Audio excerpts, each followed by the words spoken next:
Hi hello నమస్తే నేను మీ Suresh Yadav royal మీడియాకు స్వాగతం. ఈ పట్టాభద్రుల ఎన్నికలు ప్రారంభమైన నేపథ్యంలో ఈ మధ్య ఒకటే పేరు బలంగా వినిపిస్తుంది, యువతలో అండ్ నిరుద్యోగులలో బలంగా వినిపిస్తుంది. ఎందుకు వినిపిస్తుందో మాకు తెలియడం లేదు, కానీ నిరుద్యోగులు మాత్రం మాకు ఆయనే కావాలి అని బలంగా వినిపిస్తున్నటువంటి నేము అశోక్ సార్. ఎందుకు నిరుద్యోగులకు అశోక్ సార్ అంత కనెక్ట్ అయ్యిండు? నిరుద్యోగుల పక్షాన ఏం పోరాటాలు చేసిండు, ఎందుకు చేశాడు? అసలు నిరుద్యోగులలో నిజాయితీగా నిరుద్యోగుల పక్షాన కొట్లాడిండా లేదా? ఇవాళ మన ముందు అశోక్ సార్ గారు ఉన్నారు. అన్న నమస్కారం. నమస్తే. నిజంగా మీరు రాసిన బుక్ ఇది, తెలంగాణ ఉద్యమ చరిత్ర. ఈ బుక్ మీద ప్రమాణం చేసి అన్ని నిజాలే చెప్తానని చెప్పండి. అన్ని వాస్తవాలు చెప్తాను, ఎందుకంటే అశోక్ సార్ అంటేనే వాస్తవం. Okay, right. ఇక పాయింట్కి వెళ్దాం. ఎందుకు అంటే నిరుద్యోగుల పక్షాన ఎనలేని ఫైటింగ్ ఎందుకు చేయాల్సి వచ్చింది? నిరుద్యోగుల పక్షాన ఎందుకు మీరు అరెస్ట్ అయ్యి దీక్ష చేయాల్సి వచ్చింది? నిజంగా నిజాయితీగా దీక్ష చేశారా మీరు? నిజాయితీ దీక్ష చేశాను. ఓకే. ఎందుకంటే ఉద్యమంలోకి నేను రావాలని రాలేదు. ఓకే. విద్యార్థులు లాక్కపోయారు. ఎందుకంటే నేను బేసికల్లీ జర్నలిస్ట్ని. ఓకే. అంటే నేను ఫ్యాకల్టీ అయితే అన్న సంగతి నాకే తెలియదు. ఓకే. అనుకోకుండా అనుకోని సందర్భంలో ఒక గెస్ట్ క్లాస్ చెప్పడానికి పోయి పిల్లలకు 2 గంటలకి అకాడమిక్ చదువులకి పోటీ పరీక్షలకు ఉన్న చదువులకి తేడా ఏమిటని ఒక 2 గంటల క్లాస్ చెప్తే పిల్లలు ఫీదా అయ్యి, మీరే మాకు పాఠం ఎందుకు చెప్పకూడదు సార్, రోజు 1 గంట టైం కేటాయించండి అని రిక్వెస్ట్ చేస్తే ఫ్యాకల్టీని అయినా అది జర్నలిస్ట్ నుంచి ఫ్యాకల్టీ అయ్యారు. ఒక సంవత్సరం పాటు లెక్చరర్గా పనిచేస్తూ యాజ్ ఎ జర్నలిస్ట్గా పనిచేసిన, 2 ఉద్యోగాలు చేసిన. అయితే నాకు ఈ 15 ఏళ్ళ జర్నలిజం ఇవన్నీ ఒక సంతృప్తి టీచింగ్లో దొరికింది. దాంతో టీచింగ్ షిఫ్ట్ అయినా. టీచింగ్ షిఫ్ట్ అయినాక ఒక్క జిల్లా కాదు, మహబూబ్నగర్ పోయినా, నల్గొండ పోయినా, కరీంనగర్ పోయినా, వరంగల్ పోయినా, సిద్దిపేట పోయినా, తెలంగాణలో ఉన్నటువంటి అన్ని జిల్లాలలో స్టడీ సర్కిళ్ళు, ప్రైవేట్ ఇన్స్టిట్యూట్లు, హైదరాబాద్లో ఉన్న అన్ని ఇన్స్టిట్యూట్లు.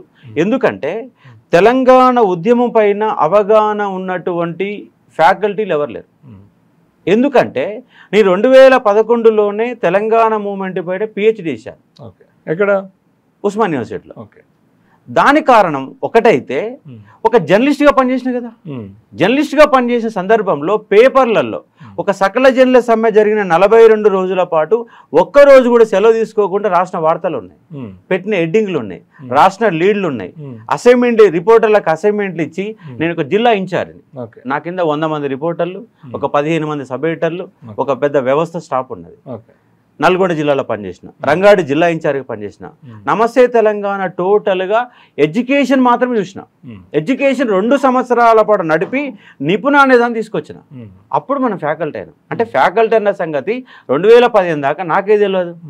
ఈ 2014-15 నుంచి 2018-20 దాకా జిల్లాలు మొత్తం తిరిగిన. ఈ సమయంలో కరోనా వచ్చింది. కరోనా వచ్చిన సమయంలో ఇంట్లో ఖాళీ కూర్చున్నా. మరి ఖాళీ కూర్చొని ఏం చేయాలా? ఏదో ఒక పని చేయాలి. అశోక్ సార్ అంటే ఎప్పుడు నిరంతరం పని చేస్తాడు. రాత్రి 2-3 అయిన దాకా పుస్తకాలను చదువుతా, ఒక పాఠం అన్న చెప్తా, ఏదో ఒక పని చేస్తా. అంటే అసమర్థుడిగా కూర్చోవడం, టైం వేస్ట్ చేయడం అనేది నా డిక్షనరీలో ఉండదు. ఎప్పుడు ఏదో ఒక పని చేయడమే లక్ష్యం. ఆ నేపథ్యంలో ఒక యూట్యూబ్ ఛానల్ పెట్టిన. యూట్యూబ్ ఛానల్ పెట్టినప్పుడు ఒక ఇన్స్టిట్యూట్ ఆయన ఏమంటే, నాకు వచ్చి ఆన్లైన్ క్లాస్ చెప్పండి సార్, నీకు సగం నాకు సగం అన్నాడు. అరే నేను ఆల్రెడీ అప్పటికే టీశాట్లో క్లాసులు చెప్పిన ఒక 70-80 లక్షల వ్యూస్ ఉన్నాయి, ఒక 10 లక్షల మంది విద్యార్థులకు నేను పాఠం చెప్పిన అనుభవం ఉంది. నీకాడు చెప్పడం ఎందుకు? నేనే ఆన్లైన్ మొదలుపెట్టి ఆన్లైన్ మొదలుపెట్టి విద్యార్థులకు మోటివేషన్ క్లాస్ చెప్పిన. ఏదో ఒక రోజు నోటిఫికేషన్లు వస్తాయి, కష్టపడండి, పారిపోవద్దు. పుస్తకాలు ఇచ్చి పారిపోతే మనం దూరం అవుతాం. డిగ్రీలు చదివి, పీజీలు చదివి ఎటుపోవాలని గమ్యం తెలియని సందర్భంలో పిల్లల్ని మోటివేట్ చేస్తూ నా పాఠం చెప్పిన.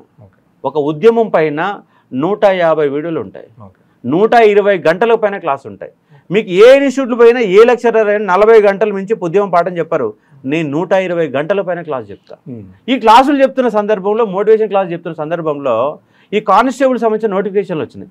అంటే ఈ నోటిఫికేషన్ల ప్రక్రియ ఎప్పుడైతే మొదలైందో ఆ నోటిఫికేషన్లలో గందరగోళాలు ఉన్నాయి. ఎక్కడ లేని విధంగా రిజర్వేషన్ ఉల్లంఘన. బాగా మిమ్మల్ని విద్యార్థులకి దగ్గర చేసిన సంఘటన అంటే గవర్నమెంట్ పెట్టినటువంటి చిక్కులలో బాగా విద్యార్థులకు మీకు దగ్గర చేసిన సంఘటన ఏంది? మొట్టమొదటిసారిగా నేను లింక్ అయింది కానిస్టేబుల్ ఎస్ఐ సంబంధించినటువంటి లింక్. ఏ ఇయర్లో? మననే 2021లో. ఓకే. నోటిఫికేషన్ వచ్చింది. ఓకే. ఆ నోటిఫికేషన్ లో గందరగోళాలు ఉన్నాయి. ఏ గందరగోళాలు ఉన్నాయి? రిజర్వేషన్ ఉల్లంఘన జరిగింది. అంతకుముందు 80 మార్కులకు ఓసీలకు, 70 మార్కులకు బీసీలకు, ఎస్సీ ఎస్టీలకు 60 మార్కులు ఉండే. కానీ అందరు ఈక్వల్ చేశారు. ఈక్వల్ చేసినా కూడా 60 మార్కులు రాలా. ఎందుకు రాలంటే పేపర్ల గందరగోళం. పైగా రిజర్వేషన్లను ఉల్లంఘించే అధికారం పోలీస్ డిపార్ట్మెంట్కి ఉందా? లేదు. క్వశ్చన్ పేపర్లో 20 తప్పులు వచ్చినాయి. క్వశ్చన్ పేపర్లో 20 తప్పులు వస్తే నీ రోడ్డు మీద పోతే ఒక హెల్మెట్ లేకపోతే నాకు ఫైన్ వేస్తావు. మరి 20 తప్పులు ఇచ్చిన నీ మీద ఎందుకు కేసు పెట్టద్దు? శ్రీనివాసరావు మీద ఎందుకు కేసు పెట్టొద్దు అన్న వీడియోలు చేసిన. రిజర్వేషన్ ఉల్లంఘన జరుగుతున్న వీడియో చేసిన. అప్పటి నుంచి గవర్నమెంట్ అప్పటి నుంచి టార్గెట్ అయిపోయినా. ఇక విద్యార్థులు నా దగ్గర తండోపతండోపులు రావడం. ఎందుకంటే సమస్య ఉంది. ఎప్పుడైతే సమస్య ఉందో నేను స్పందించానో విద్యార్థులంతా నా ఇన్స్టిట్యూట్ కాటికి తండోపతండాలకు వచ్చి, సార్ మాకు అన్యాయం జరుగుతుంది, మీరు మాత్రమే న్యాయం చేయగలుగుతారని చెప్పేసి నన్ను బలవంతంగా ఆర్ట్స్ కాలేజ్ తీసుకుపోయారు. ఆర్ట్స్ కాలేజ్ దగ్గర నేను మాట్లాడితే ఒక 300-400 మంది వచ్చేసి లొల్లైంది. అక్కడ ఒక కానిస్టేబుల్ అభ్యర్థి ఆవేశానికి లోనే పెట్రోల్ పోసుకున్నాడు. ఈ నేపథ్యంలో పోలీసులు ఎత్తుకొని పోయారు. అక్కడ రిజర్వేషన్ ఉద్యమం స్టార్ట్ అయింది. ఇక నాకు 100 calls, phones, daily live classes పెట్టేసి అసలు ఏం జరుగుతుంది, రిజర్వేషన్ ఉల్లంఘన ఎందుకు జరిగింది అంటే రోజు 10,000 మంది నా లైవ్లో పిల్లలు ఉండేవాళ్ళు. అప్పుడు నేను ఉద్యమం మొదలుపెట్టి, మీరు కలెక్టరేట్లో వినతి పత్రాలు ఇవ్వండి, ఆర్డీఓ కార్యాలయంలో వినతి పత్రాలు ఇవ్వండి, వీలైతే మీ సర్పంచ్ కూడా చెప్పండి, మీ ఎంపీటీకి చెప్పండి అని అందరినీ కలిపి ప్రతి ఎమ్మెల్యేలకు 100 కొద్ది ఫోన్లు కొట్టించి ఉద్యమాన్ని పెద్ద స్థాయి తీసుకుపోయినా. ఇదే సమయంలో మందకృష్ణ మాదిగని ప్రశ్నించిన, ఇక్కడ దళిత బిడ్డలకు అన్యాయం జరుగుతుంది, మార్కులేమో ఓసీ వాళ్ళతో పోటీ పడమంటున్నారు, రిజర్వేషన్ ఉల్లంఘన జరుగుతుంది, నువ్వు దళితుల గురించి ఇంత మాట్లాడుతావు కదా, అన్యాయం జరుగుతుంది, మీరు ఎటుపోయారని నేను ప్రశ్నించిన. ఆయన ప్రశ్నించి వీడియో చేసిన.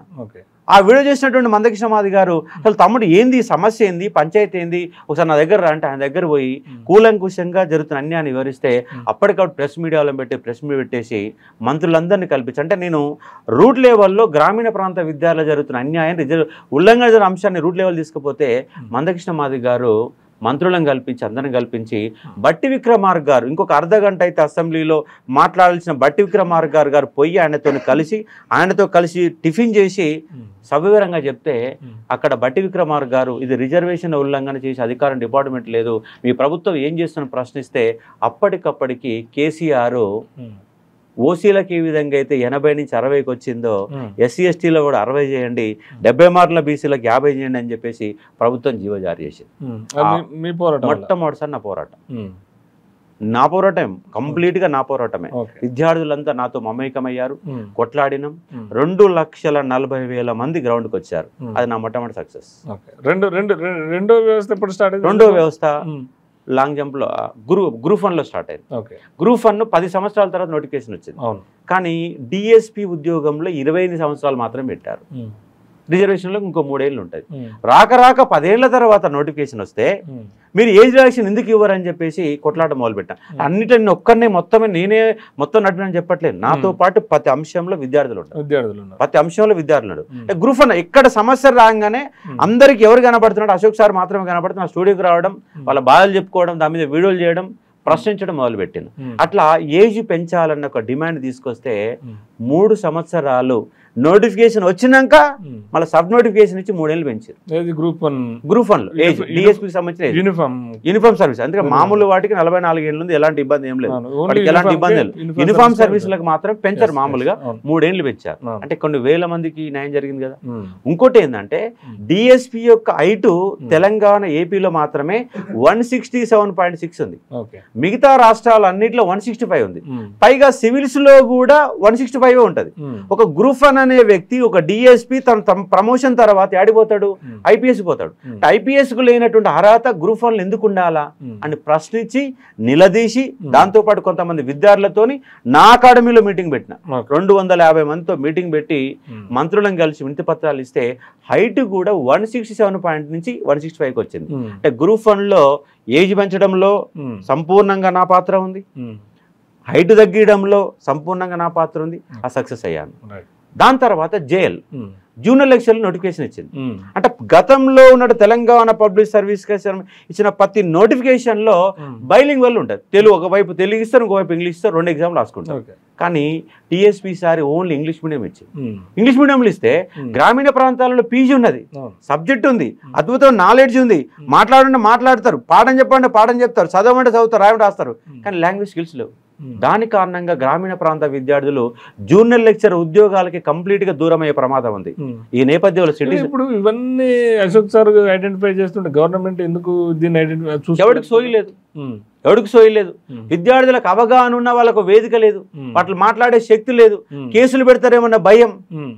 ఇలా భయాందోళన ఉన్న నేపథ్యంలో విద్యార్థుల మధ్యకు వచ్చి ఇది ఇంగ్లీష్ మీడియంలో ఉండడం తప్పు, ఇది రాజ్యాంగ విరుద్ధమని సిటీ సెంట్రల్ లైబ్రరీలో మాట్లాడితే 2000 మంది విద్యార్థులు ఒక 20-30 మంది తీసుకొని పోయి టీఎస్పీసీ వినతి పత్రం ఇస్తే వాళ్ళు స్పందన సరిగా లేదు. ఇదే సమయంలో కొంతమంది విద్యార్థులు అంటే నేను చేసినటువంటి వీడియోల ద్వారా సిటీ సెంటర్లో పెట్టిన పోరాటం ద్వారా కొంతమంది విద్యార్థులు ముందుకు వచ్చి కోర్టులో కేసేసారు. కోర్టు ఏమన్నది, యాజ్ ఎ రాజ్యాంగం ప్రకారం ప్రాంతీయ భాషలలో రాసుకోవడానికి అవకాశం ఉంది, పైగా ఇంటర్మీడియట్ జూనియర్ కాలేజీలో తెలుగు మీడియంలో పాఠం చెప్తే ఇంగ్లీష్ మీడియం ఎట్టబెట్టారని చెప్పేసి హైకోర్టు మొట్టికాయలు ఇస్తే బైలింగ్వల్లో ఎగ్జామ్ రాసుకోవడానికి అవకాశం, తెలుగు మీడియం రాసుకోవడానికి అవకాశం ఉంది. ఎన్ని లక్షల మందికి? 5 లక్షల మంది జేఎల్ ఆస్పిరెంట్ తెలుగులో రాసుకున్నారు. రేపు ఎల్లుండి రిజల్ట్ రాబోతుంది. నిజంగా మీరు కనుక ఇంగ్లీష్ మీడియంలో ఎగ్జామ్ పెట్టుంటే వాళ్ళ గ్రామీణ ప్రాంత విద్యార్థులకి ఒక 10% కూడా ఉద్యోగాలు వచ్చే పరిస్థితి కాదు. అట్లా జేఎల్ కూడా సక్సెస్ అయింది. లాంగ్ జంప్ కోసం కొట్లాడిన కానిస్టేబుల్లో, కానీ ప్రభుత్వం దిగిరాల. ఎన్ని చేసిన అశోక్ గారు ఎందుకు మరి లాంగ్ జంప్ లో సక్సెస్ కాలేకపోయింది? ఎందుకు ఉద్యమం చేయలేదు? అక్కడ ఒక మూర్ఖుడు ఉన్నాడు, శ్రీనివాసరావు అనే మూర్ఖుడు ఉన్నాడు. నోటిఫికేషన్ ఇచ్చినాక మళ్ళీ తగ్గిస్తే కోర్టులు కేసేసి అని చెప్పి ప్రభుత్వాన్ని బ్లాక్మెయిల్ చేసిండు. అంటే రిజర్వేషన్లు ఇచ్చిన తర్వాత దాన్ని మార్చినప్పుడు దీన్ని కూడా మార్చవచ్చు కదా, కానీ అక్కడ బ్లాక్మెయిల్ చేసింది ప్రభుత్వాన్ని. ఇప్పుడు ఈ టైంలో మీరు కనుక రద్దు చేస్తే అది మళ్ళీ నోటిఫికేషన్ కి మొత్తం క్యాన్సిల్ అయ్యే భయాందోళనకు గురి చేసిండు. వాస్తవంగా నా మీద పెట్టిన కేసులన్నీ లాంగ్ జంప్ కేసులే.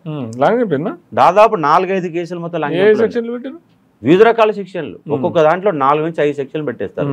ఈయన యూట్యూబ్ సోషల్ మీడియా తర్వాత ప్రభావితం చేసిందని మొత్తంగా నా దగ్గర 10 నుంచి 12 కేసులు ఉన్నాయి. దాంట్లో ఛార్జ్ షీట్ అయిన ఒక 6-7 కేసులు ఉన్నాయి. ఛార్జ్ షీట్ కానున్నటువంటి 4-5 కేసులు ఉన్నాయి. ఉస్మాన్ యూనివర్సిటీలో ఆర్ట్స్ కాలేజీలో కేసు ఉంది. సెంట్రల్ క్రైమ్ బ్రాంచ్ లో శ్రీనివాసరావు మీద వీడియో చేస్తే నన్ను నా పరువు భంగం కలిస్తుందని చెప్పేసి అక్కడ ఒక కేసు పెట్టారు. చిక్కడపల్లి పోలీస్ స్టేషన్ లో 3 కేసులు ఉన్నాయి. చిక్కడపల్లి పోలీస్ లో 3 కేసులు, అంబర్పేట పోలీస్ స్టేషన్ లో 1 కేసు, బేగం బజార్ లో 2 కేసులు, రామగోపాల్పేటలో 1 కేసు. ఇట్లా ఎక్కడ సంఘటన తర్వాత లాంగ్ జంప్ ఇష్యూ చేశారు, ఫైట్ చేశారు. దాని తర్వాత ఏం చేశారు మళ్ళీ మీరు? దాని తర్వాత ఇది జీవో నెంబర్ 46 పంచాయతీ వచ్చింది, 46 జీవో వచ్చింది. అంటే ఎక్కడ లేని విధంగా ఒక 46 తీసుకొచ్చి, అంటే గతంలో టీఎస్పీస్ అనే కానిస్టేబుల్లో అది చేసి రాష్ట్రస్థాయి ఉద్యోగం. అంటే వాడు నల్గొండలో ఎగ్జామ్ రాస్తాడు, కానీ పని చేసేయాడా? నాగర్ సార్లో చేయాలా, యాదగిరిగుట్టలో చేయాలా, వరంగల్లో రామప్ప టెంపుల్ కాడ చేయాలా, పైగా హైదరాబాద్ లో ఉన్నట్టు ప్రింటింగ్ ప్రెస్ కాడ చేయాలా. టీఎస్పీఎస్ అనే ఉద్యోగం చేసి రాష్ట్ర స్థాయిలో గత నోటిఫికేషన్లు అన్ని కూడా రాష్ట్ర స్థాయిలో నింపారు. కానీ జనాభా నిష్పత్తి అనే ఒక కొత్త పంచాయతీ తీసుకొచ్చింది. జనాభా నిష్పత్తి ఎక్కడ లేదు. నువ్వు రాష్ట్రాయిలో పనిచేసినప్పుడు రాష్ట్రాయి ఉద్యోగం ఉండాలి, కానీ జనాభా నిష్పత్తి పెట్టిన కారణంగా ఇలా ఖమ్మం జిల్లాలో ఉన్నవాళ్ళు, వరంగల్ జిల్లాలో ఉన్నవారు, నల్గొండ జిల్లాలో ఉన్నవాళ్ళు, వనపర్తిలో 129 మార్కులకు ఉద్యోగం రాలా. 129 మార్క్స్ ఇన్ వనపర్తి. ఇవాళ నారాయణపేట జిల్లా వెనకబడి ఉన్నదా, హైదరాబాద్ వెనకబడి ఉందా? అంటే వాళ్ళ భాషలో హైదరాబాద్ వెనకబడి ఉంది. హైదరాబాద్ అక్షరాస్యత 80%, నారాయణపేట అక్షరాస్యత 52-53% దగ్గర 60%. హైదరాబాద్ లో కూడా సార్ విభిన్న వర్గాలు ఉంటారు, అక్కడ అంతా కూడా సెటిలర్స్ ఎక్కువ ఉంటారు కదా. సెటిలర్ పోయే ఉద్యోగానికి హైదరాబాద్ కు రింగ్ ఫెన్స్ పెట్టి జనాభా నిష్పత్తి ప్రకారం పెడితే అక్కడ వనపర్తోడికి నారాయణపేటకు ఉద్యోగం రాకుండా హైదరాబాద్ లోకి 80 మార్కులకు ఉద్యోగం ఇస్తే ఏ లెక్కనిచ్చినట్టు? ఇది తప్పు అని చెప్పేసి మొట్టమొదటిసారిగా వెలుగులో తీసుకొచ్చింది అశోక్ సార్. దాంతో విద్యార్థులు రోడ్డు పట్టుకొని, ఇప్పుడు మీది ఒక ఆన్లైన్ అకాడమీ, అవును, మరి చాలా మంది ఫ్యాకల్టీ, చాలా మంది కోచింగ్ సెంటర్లు వేల రూపాయలు ఒక ఎగ్జామ్ పోలీస్ కోచింగ్ తీసుకుంటే 15,000, 17,000 తీసుకుంటారు కదా. జనరల్ గా ఇది ఎందుకు మరి వాళ్ళు ఐడెంటిఫై చేయలేరు? మీరు రాజకీయ ఉద్దేశంతో ప్రజలకు సర్వీస్ చేద్దానికి లాక్కొని పోతున్నారు. నేను 2003లో 2003లో బీఈడి కాలేజీలో 5,000 రూపాయల ఫీజు పెట్టారు. అంటే గవర్నమెంట్ లో యాజ్ దట్ కౌన్సిలింగ్ ద్వారా వచ్చిన విద్యార్థికి రికార్డు రూపంలో 800 రూపాయలు మాత్రమే కట్టాలి. Nagarjuna sir government BEd college 800 రూపాయలు కడతారు, కానీ 5,000 రూపాయలు వసూలు చేశాడు. 5,000 రూపాయలు వసూలు చేస్తానని చెప్పేసి 3-4 సార్లు నేను మేనేజ్మెంట్తో గొడవ పడితే నన్ను రూమ్ లేచి నేను కొడతాం చంపుతామని బేరిచ్చారు. నన్ను కొట్టే ధైర్యం మీకు లేదు, నన్ను కొట్టండి మీ కాలేజ్ తగలబెట్టిపోతా అని చెప్పిన. నన్ను తట్టుకోలేక ఏం చేయాలో అర్థం కాలేదు. చివరికి నేను నిడమనూరు సెంటర్లో వర్షం పడుతున్న 4 గంటల సేపు ధర్నా చేస్తే ఇటు 4 కిలోమీటర్ అటు 4 కిలోమీటర్ మొత్తం ట్రాఫిక్ జామ్ అయింది. అన్ని పేపర్ల ఫస్ట్ వార్త వచ్చింది. తెల్లారి డిఓ బీఈడి కాలేజ్ తనిఖీకి వచ్చిండు. 5,000 రూపాయలు కాస్త 800 రూపాయలు కట్టించిన. ఎప్పుడది 2003లో. నేను చెప్పేది 2023 కాదు, 20 సంవత్సరాల క్రితమే నేను బీఈడిలో 5,000 రూపాయలు అంటే అది చాలా ఎక్కువ పెద్ద అమౌంట్. ఎందుకంటే 2003లో ఎకరం 10,000 రూపాయలు అంటే అరెకరం భూమి పైసలు 5,000 రూపాయలు అంటే చాలా కష్టం. 100 రూపాయలు ఒక విద్యార్థి జోలో 100 రూపాయలు ఉండమే కష్టమైన పరిస్థితులలో 800 రూపాయలు కట్టించిన 2003లో. కావాలంటే నా బీఈడి కాలేజీలో నన్ను అడగండి ఎవరని చెప్తాను. కానీ నాకు ఒక విషయం చెప్పండి చేశాను. 46 జీవో బాధితులు అశోక్ సార్ వల్ల బల్మూరు వెంకట్ వాళ్ళనే వాళ్ళ లైఫ్ నాశనం అయింది అనేది ఒక వర్షన్ ఉంది. అంటే ఒక ఆరోపణ. ఎందుకంటే దాన్ని తీసుకొచ్చి కాంగ్రెస్ గవర్నమెంట్ వచ్చినప్పుడు ఇచ్చేస్తారంటే పిల్లలందరూ కూడా స్వచ్ఛందంగా ఖర్చులు వాళ్ళ సర్ది వాళ్ళే పెట్టుకుని పోయి ప్రచారం చేశారు కాంగ్రెస్. కానీ వెంకట్ గారు అశోక్ సార్ గేమ్ ప్లాన్ చేసి వాళ్ళ జీవితాలని పట్టించుకోకుండా ఇష్యూని పక్కదో పట్టించారు అని ఆరోపణ ఉంది. దీని మీద సంబంధం ఏంది మీరు? ఇప్పుడు జీవో నెంబర్ 46 వెళ్ళు తీసుకొచ్చింది నేను. అవును. ఒక 10-15 ధర్నాలలో పాల్గొన్నది నేను. నిన్న గ్రూప్ 2 నోటిఫికేషన్ ఇచ్చి డేట్లు ఇచ్చిన సందర్భంలో నా యొక్క బ్యానర్ పైన ఫస్ట్ జీవో నెంబర్ 46 ఉంటుంది. జీవో నెంబర్ 46 బాధితులకు మద్దతుగా ఆమరణ నిరాదీక్ష చేసిన. మరి ఎక్కడ మోసం చేసినట్టు? బల్మూరు వెంకట్ అనే వ్యక్తి మొత్తంగా అధికార వ్యవస్థను మొత్తం చెప్పండి మొత్తం ఒక వ్యవస్థను మొత్తం ఒక దగ్గర తీసుకొచ్చి శ్రీనివాసరావుని, ముఖ్యమంత్రిని, డిప్యూటీ సీఎంని, అధికారులను మొత్తం ఒక దగ్గర కూర్చోబెట్టి 46 పైన చర్చ చేయించడం లేదా బల్మూరు వెంకట్? మరి బల్మూరు వెంకట్ ఎక్కడ మోసం చేసిండు? మరి ఎందుకు సమస్య పరిష్కరించలేదంటారు? ఈడు శ్రీనివాసరావు అనే దుర్మార్గుడు ప్రభుత్వాన్ని మిస్గైడ్ చేస్తున్నాడు. ప్రభుత్వాన్ని ఇప్పుడు ప్రభుత్వ వ్యవస్థను మిస్గైడ్ చేస్తున్నాడు. కుక్క తోక నొప్పుతుందా, తోక కుక్క నొప్పుతుందా? తోకనే కుక్క నొప్పుతుంది. పరిస్థితి ఏంటంటే ప్రభుత్వంలో తోక ఇవాళ ప్రభుత్వం అధికారంలోకి వచ్చింది, ఏ ఒక్క అధికారం మారిండా? అధికార వ్యవస్థ ప్రభుత్వాన్ని నాశనం చేస్తున్నది. మారలేదు తెలుసు. నాకు తెలిసి రాహుల్ గాంధీతోనే అనుకుంటా. రాహుల్ గాంధీతో కూడా వీళ్ళ ప్రామిస్ చేపించారు. అంటే మొత్తంగా కాంగ్రెస్ వాళ్ళు సిటీ సెంటర్ లైబ్రరీ దగ్గర మొత్తంగా మాట్లాడి అన్ని నిరుద్యోగ అంశాల మీద ప్రామిస్. వీళ్ళ ఇష్యూ అయితే 46 ఇష్యూ మీద కూడా క్లారిటీగా 8 నెలలుగా తిరుగుతున్నారు. దాదాపు సంవత్సరం అవుతుంది. GO number 46. జీవో నెంబర్ 46 ఇక్కడ బాధితులు ఉన్నారు, వాళ్ళని అడగండి. నేను ప్రతి అంశంలో వాళ్ళు వెంట ఉన్నాను. మీరు దీక్ష చేసిన రోజు ఉదయం 4 గంటల వరకు బల్మూరు వెంకట్తోనే ఉండి ఉదయం మార్నింగ్ 6 గంటలకు దీక్ష ప్రారంభించినారు. నేను బల్మూరు వెంకట్కి ఏమన్నంటే, మీరు గవర్నమెంట్ తో నేను కంపల్సరీగా జీవో నెంబర్ 46 మాఫీ చేయించండి, 1000 పోస్టులు పెంచండి, మీరు మనకి హామీ ఇవ్వండి, నేను కూర్చుంటాను. నేను ఎట్లా హామీ ఇవ్వగలుగుతా? నేను ముఖ్యమంత్రి కాదు కదా, సంత కమిటీ కూడా నేను ముఖ్యమంత్రి కాదా? నేను ప్రభుత్వంతో మాట్లాడుతా అంటే ఏమన్నట్టు? హామీ అంటే ఏంది, ఎప్పుడు అమలైతే తెలియదు నాకు. ఇప్పుడు నాకు అధికారికంగా నువ్వు పేపర్ మీద రాసి మరి 4 గంటలు ఉదయం 4 గంటల దాకా 2 గంటల వరకు చర్చలు చేసి అంత అంశం ఏముంటది ఆయనతో? నేను పోయిందే ఆయన కాడికి 12 గంటల తర్వాత పోయినా. నేను పోయిందే 12:30కు పోయినా.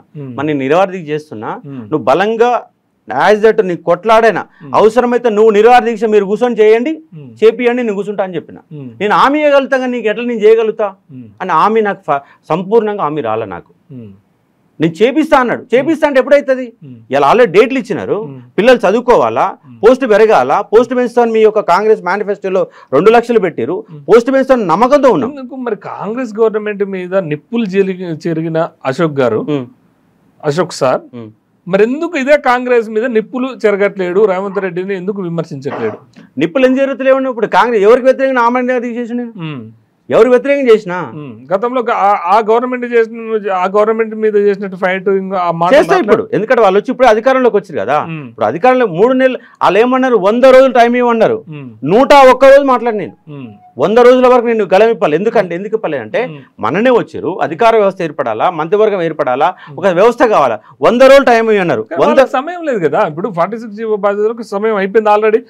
కొంత వాళ్ళకి రిక్రూట్మెంట్ చేస్తారు, వాళ్ళని ట్రైనింగ్ పంపిస్తారు కదా, వాళ్ళ జీవితాలు లాస్ అవుతాయి కదా. ఇంకా టైం అప్పటికప్పటికి నేను డిమాండ్ చేస్తూనే ఉన్నా, వీడియోలు పెడతానే ఉన్నా, ఒత్తిడి పెంచుతూనే ఉన్నా కదా, టైం ఇచ్చిన. ఎందుకు మరి వెంకటతో మీకు సాన్నిధ్యం ఉన్నది? ఎన్నిసార్లు కొట్లాడిన నేను. బల్మూరు వెంకట్కి వాళ్ళు నాకు ఫుల్ పంచాయతీ అయింది నిరుద్యోగ అంశాల మీద. ఇప్పుడు మేము కాంగ్రెస్ పార్టీ చేస్తామని, మీకు సపోర్ట్ ఇస్తామని నిలబడి నిలబడి ఇంతవరకు ఒక సమస్య పరిష్కారం చెప్పేస్తే ఫుల్ కూడా నాకు బల్మూరు వెంకట్కి ఎప్పుడు పోయినా వాగ్వాదం మా ఇద్దరి మధ్య. మీరు అనుకుంటున్నట్టు మా మధ్య స్నేహం కాదు. నిరుద్యోగుల పక్షాన మిమ్మల్ని గెలిపించినాం. మీరు సిటీ సెంటర్ లెవెల్ అడగండి, ఆయన మాట్లాడుతున్న ఎన్నిసార్లు నేను అడ్డం తల్లిగని చెప్పండి, ఇది చేస్తామని చెప్పండి ఇప్పుడు అని చెప్పి సిటీ సెంటర్ లైబ్రరీ నిలదీసిన. నేను ఒట్టిగా తీసుకురాలే, మా మందిలో మీరు చెప్పండి అని చెప్పి నిలదీసే ప్రయత్నం చేసిన. ఎందుకు మరి నిరుద్యోగుల పక్షాన కొట్లాడిన కేసీఆర్ మీద ఫైట్ చేసిన అంటుండే వెంకట. మరి మీరు అడిగితే ఎందుకు సమాధానం చెప్పలేకపోతున్నాడు అంటే? ఇంకా ఆడ సంపూర్ణంగా విద్యాశాఖ మంత్రి లేడు, హోంశాఖ మంత్రి సరిగా లేని కాక ఆయనకు అంటే ఆయన కూడా ప్రయత్నం చేసిండు, ఆయన స్థాయిలో మొత్తం ప్రయత్నం చేసిండు, అధికార వ్యవస్థను మొత్తం కూర్చోబెట్టిండు, అయినా కూడా పరిష్కరించలేకపోతుంది గవర్నమెంట్. అందుకే రేపు నేనేం చేయబోతున్నంటే, రేపు జూన్ 4వ తారీఖు నాడు ఎన్నికలు కూడా అయిపోతుంది. ఎన్నికల కోడ్ అయిపోయిన జూన్ 5వ తారీఖు నుంచి మళ్ళీ జీవో నెంబర్ 46 మీద నేను బలంగా కూర్చుంటా. అవసరమైతే ఇప్పుడు 1000 మంది బాధితులు అనేవారు రోడ్లు పట్టుకొని తిరుగుతారు. ఆ 1000 మంది చేత నిరాదీక్ష చేస్తా, దాని మధ్యలో నేను కూర్చుంటా. ఎన్ని రోజులైనా కూర్చుంటాం. మొన్నటిదాకా బలవంతంగా నన్ను లేపే ప్రయత్నం చేసి టెట్ నోటిఫికేషన్ ఇస్తాం. గ్రూప్ 2కు సంబంధించి కూడా ఒక వెబ్ నోట్ ఇచ్చారు. ఆ రోజు మీరు దీక్ష కూర్చోరు సార్, దీక్ష కూర్చోరు. నేను కూడా అరెస్ట్ అయినప్పుడు మేము కూడా వచ్చి చాలా మంది వచ్చినాం బాగా. మరి అశోక్ సార్ని అరెస్ట్ చేస్తాం. మరి ఆ దీక్ష ఎందుకు విరమించాల్సి వచ్చింది? ఏ కారణంతో, మీకు ఏ హామీ ఇస్తే దీక్షను విరమించారు? అంటే టెట్ ఒకటి తీసుకొచ్చారు, ఎన్నికల కోడ్ వస్తుంది, ఎన్నికల కోడ్ లో నిర్ణయాలు తీసుకోవడం కష్టమవుతుంది, అసలు అది ఇబ్బందికరంగా మారుతుంది. అంటే నాకు వచ్చిన హామీలు ఏంటంటే, ఒక టెట్ నోటిఫికేషన్ ఇచ్చారు, అంటే ఆ రోజు అనౌన్స్ చేశారు, టెట్ అనౌన్స్ చేశారు, వెబ్ నోట్ కూడా వచ్చింది గ్రూప్ 2 మీద. గ్రూప్ 2 వెబ్ నోట్ వచ్చింది కాబట్టి కంపల్సరీగా పెంచుతారు, సమాచార సేకరణ జరుగుతుంది అని ఒక బలమైన హామీ ఇచ్చారు. ఆ వెబ్ నోట్ వచ్చి కూడా దాదాపు 3 నెలలు ఇంతవరకు అయితే పోస్ట్ అయితే నింపాల. ఇంకోటి ఏంటంటే, గురుకులాలకు సంబంధించి మిమ్మల్ని ఖచ్చితంగా మిమ్మల్ని ముఖ్యమంత్రి కాడ కూర్చోబెడతాం, మాట్లాడిస్తాం. ఎవరు చెప్తారు ఇవన్నీ? బల్మూరు వెంకట్ చెప్పారు. కానీ ముఖ్యమంత్రి టైం ఇవ్వకపోతే శ్రీధర్ బాబు దగ్గర తీసుకుపోయారు. శ్రీధర్ బాబు కూడా హామీ ఇచ్చారు, ఎన్నికల నోటిఫికేషన్ ఉంది, అయినప్పటికీ అధికారులతో మాట్లాడి నా ముందు ఒక 5 అధికారులతో ఫోన్ చేశాడు, నా ముందే ఫోన్ చేసిండు. ఇదేంది, ఈ సమస్య ఏంది, ఎట్లా పరిష్కారం అవుతుంది, హ్యూమానిటీ యాంగిల్ చూడండి అని గురుకుల వ్యవస్థ మీద అందరికి ఫోన్ చేసి మాట్లాడాడు. అంటే 3000 ఉద్యోగాలు మిగిలిపోతున్నాయి. అంటే ఒక సమస్య కాదు, జీవో నెంబర్ 46 ఉంది. అప్పుడు ఆ తక్షణంగా బాగా వేగంగా ఉన్నటువంటి సబ్జెక్ట్ ఏమిటంటే, గ్రూప్ 2 సంబంధించిన తేదీలు ఇచ్చారు కాబట్టి డేట్లు ఆ పోస్ట్ పెరగలేదు. ఆ పోస్ట్ పెరగలేదన్న డిమాండ్ ప్రధానమైనది. రెండవది గురుకులాలు 9,210 ఉద్యోగాలు ఉన్నాయి. 9,210 ఉద్యోగాలు ఉంటే వాళ్ళు ఎన్ని నింపుతున్నారు? ఒక 6,500 ఉద్యోగాలు నింపుతున్నారు. 3,000కు పైన ఉద్యోగాలు నింపుతున్నారు. రీలింక్వేస్ట్ ఆప్షన్ ఇవ్వకుండా, అంటే వాస్తవంగా వాళ్ళు ఏంటంటే ఫస్ట్ డిఎల్ నింపాలి, డిఎల్ ఇంటర్వ్యూలో మొత్తం అయిపోవాలి, వాళ్ళది పెట్టాలి, తర్వాత జేఎల్ నింపాలి, తర్వాత పీజీటీ నింపాలి, తర్వాత టీజీటీ నింపాలి. ఇట్లా నింపితే 9,210 ఉద్యోగాలు నింపుతాయి. కానీ కాంగ్రెస్ వాళ్ళు ఏం చేశారంటే, ఎన్నికల ముందు మేము ఉద్యోగాల నియామక పత్రాలు ఇస్తున్నాం అని షో చేస్తేందుకు, నేను అయ్యాలి అదే చెప్పినా ఇవాళ ఇదే చెప్తున్నా. నాకు అర్థం కాదు, కాంగ్రెస్ గవర్నమెంట్ ఇప్పటికి వచ్చి దాదాపు 3-4 months కాబోతుంది, ఒక్క గవర్నమెంట్ ఫీల్ చేసిందా? చేయలేనే కదా, నేను చెప్పింది కూడా అదే కదా. మొదటి నుంచి ఇప్పటికీ నేను 30 వీడియోలలో చెప్పిన ప్రతి అంశం కానీ, ప్రతి వీడియోలో చెప్పిన అంశం కానీ, ప్రెస్ మీట్లో చెప్పిన అంశం కానీ, ఈ కాంగ్రెస్ గవర్నమెంట్ అధికారంలోకి వచ్చిన ఒక్క పోస్ట్ కూడా నింపలేదు. మీరు అధికారికంగా చేసినటువంటి పాయింట్లు 2 ఏమిటంటే, 503 పోస్టులు గత గవర్నమెంట్ గ్రూప్ 1 లో ఉంటే 60 పోస్టులు పెంచారు. అది ఇంక ఎగ్జామ్ రేపు జూన్ 9వ తారీఖు నాడు గ్రూప్ 1 ఫిలిమ్స్ అవుతుంది, 60 పోస్టులు పెంచారు. రెండవది, డిఎస్సిలో 6,500 పోస్టులు ఉంటే 11,030 పోస్టులు 11,005 పోస్టులు నింపారు. అంటే ఒక 4,500 పోస్టులు పెంచారు. మెగా డిఎస్సి అని చెప్పారు కదా, కానీ వాళ్ళు చెప్పింది 25,000 ఉద్యోగాలు. అదే కానీ చెప్పేది మెగా డిఎస్సి కావాలని చెప్పి డిమాండ్ చేస్తున్నాం. చూడండి, నేను మన నిరాదీక్ష చేసినట్లలో మెగా డిఎస్సిలో భాగంగా 25,000 పోస్టులు నింపాలా, కానీ 11,000 పోస్టులు ఇచ్చారు. అంటే వాళ్ళు ఇచ్చిన హామీలకి అమలుకు ఎక్కడ కూడా పొంతన కూర్చలేదు. ఇప్పుడు అశోక్ సార్ 2023 ఎమ్మెల్యే ఎలక్షన్ లో కాంగ్రెస్ సపోర్ట్ చేసిండు, కానీ మరి ఇదే అశోక్ సారు ఈ విద్యార్థుల పక్షాన సమస్యలు పరిష్కరించలేకపోతుండు అంటే ఏమంటారు? బలం సరిపోతలేదు. నేను ఒక రిప్రజెంటేటివ్గా ఒత్తిడి మాత్రమే చేయగలను. ఆ రోజు ఏ బలం ఉందని వాళ్ళ విద్యార్థులు అధికారులను నమ్మినాం. వాళ్ళు ఏమన్నారు, ఫిబ్రవరి 1వ తారీఖు నాడు మీకు ఈ రకాలను ప్రకటిస్తామని. మీతో పాటు మేము ఉద్యమం చేసిన సంఘటన క్లియర్ ఒకటి ఉన్నది సార్, గుర్తు చేస్తా. ఆ రోజు అతి దారుణంగా మిమ్మల్ని గుంజుకపోవడం జరిగింది. నేను చూస్తున్నా, మామూలు ఘోరం కాదు, ఘోరమైన అంటే మనం చూస్తున్నాం, నా కళ్ళ ముందు చూసిన సంఘటన. నేను నా మనసు చెల్లించిపోయింది, అరే ఇంత దుర్మార్గమా. కానీ అంత పెద్ద ఉద్యమం నడిపింది కాంగ్రెస్ పార్టీ కోసమా విద్యార్థుల కోసమా? మీరు విద్యార్థుల కోసం. కానీ కాంగ్రెస్ వాళ్ళు ఆ రోజు ఎంటర్ కావడానికి అసలు ఎవరు ఎంటర్ అయ్యారు? ఆ రోజు కాంగ్రెస్ పార్టీ చేసింది. యాక్చువల్లీ విద్యార్థులు అందరు స్వచ్ఛందంగా, సంబంధం లేదు. కానీ విద్యార్థులలో భాగంగా అక్కడ కోదండరామ్ సార్ వచ్చిండు, రియాజ్ సార్ వచ్చిండు, బల్మూరి వెంకట్ వచ్చిండు. ఓకే, దీనికి నాకు తెలిసి గ్రూప్ 2 పోస్ట్ పోన్ కదా. అవును, నేను మేము ఓయూలో ప్రోగ్రామ్ చేసినప్పుడు అసలు బల్మూరి వెంకట్ అనేది ఇష్యూ అసలు సంబంధం లేదు, ఒక్క రోజు కూడా దాని మీద మాట్లాడలేదు, నాకు బాగా గుర్తుంది. అండ్ దయాకర్ అన్న కూడా మాట్లాడలే, ఆయన ఇష్యూస్ పొలిటికలే ఉన్నాయి. కానీ ఇది ఒక గేమ్ ప్లాన్ గా, గ్రూప్ 2 పోస్ట్ పోన్ అనేది ఒక గేమ్ ప్లాన్ గా రియాజ్ అండ్ అశోక్ సార్ దీన్ని డిజైన్ చేసి విద్యార్థులను రెచ్చగొట్టి ఆ రోజు తెలంగాణ ఉద్యమం కంటే ఎక్కువ ఈ గవర్నమెంట్ మీద వ్యతిరేకత రావాలని చేసింది అనేది టీఆర్ఎస్ ఆరోపణ. మరి రెచ్చగొడితే ఎంతమంది వస్తారు? నేను రెచ్చగొడితే 100 మంది. అంటే అశోక్ సార్ నేనేమంటానంటే లెక్చర్, ఇప్పుడు ప్రొఫెసర్స్ అండ్ టీచర్స్ తలుచుకుంటే పెన్నులు పట్టుకోవాల్సిన వాళ్ళు గన్నులు కూడా పట్టుకుంటారు, అంత శక్తి మీకే ఉన్నది. సో అది మీ ఒక్కరే కావచ్చు. ఇప్పుడు అయాల పరిస్థితి ఏంటంటే 14 పేపర్ లీక్ అయినాయి, 14 పేపర్ లీక్ అయినాయి, పుట్నాలు లెక్క అమ్ముకున్నారు, జిరాక్స్ సెంటర్లలో దొరికినాయి. 14 పేపర్లు లీక్ అయిన సందర్భంలో పిల్లలంతా అయోమయానికి గురై పుస్తకాలు వదిలిపెట్టి ఇంటికి పోయినారు. విత్ ఇన్ ద 2-3 నెలలు కానీ డేట్లు ఇచ్చి పడేసినారు. పైగా ఎకానమీ సిలబస్ మార్చిరండి, మధ్యలో నువ్వు మార్చడానికి ఉన్నటువంటి నోటిఫికేషన్ వచ్చినప్పుడు సిలబస్ మార్చాలా, నువ్వు మధ్యలో మార్చి మధ్యలో సిలబస్ మార్చి సిలబస్ ఎక్స్టెండ్ చేస్తే ఎట్లా రాయాలి ఎగ్జామ్ పిల్లలు? పైగా 3 నెలలు గ్యాప్ అయ్యేసరికి వాళ్ళల్లో మానసిక ఆందోళన, అసలు ఎగ్జామ్ ఎట్లా రాయాలి, అసలు ఏం చదవలేకపోతున్నాం, పిచ్చెక్కుతుందని చెప్పేసి నాకు 100 మంది కాల్ చేశారు. నేను ఏమంటున్నా, ఉద్యమంలో పిల్లల్ని పోలరైజ్ చేయడంలో తప్పు లేదు. దీన్ని కాంగ్రెస్ వాళ్ళు ఇందులో ఎంట్రీ కావడానికి అశోక్ సార్ స్పేస్ ఇచ్చిండ దీంట్లోకి. కాంగ్రెస్ వాళ్ళు ఎంట్రీ ఏం కాలే. ఇప్పుడు అద్దంకి దయాకర్ బల్మూరి ఎక్కడ కాంగ్రెసే కదా. కాంగ్రెస్ కోదండరామ్ సార్ కూడా వచ్చిన ఇక్కడ. కోదండరామ్ సార్ అంటే ఆయన విద్యావంతుడు కాబట్టి ఆయన విద్యార్థులకు మద్దతు తెలపడానికి పక్కనే కదా. టీఎస్పీసీ గాంధీ భవన్ ఎంత దూరం ఉంది? ఒకనొక సందర్భంలో అసలు మేమే ఉద్యమం చేసిన ఎంత ఉంది చెప్పండి. గాంధీ భవన్ కి పక్కనే వాకబుల్. అటు జనాన్ని చూసి వచ్చారు, జనం చూసి వచ్చారు. వాళ్ళు ప్లాన్ చేసింది కాదు, వాళ్ళు వచ్చింది కాదు. వాస్తవంగా ఏం జరిగిందంటే 100 మంది కాల్ చేస్తే నేను ప్రభాకర్ చౌదరి సార్ ఉస్మానియా లైబ్రరీ పోయినాం.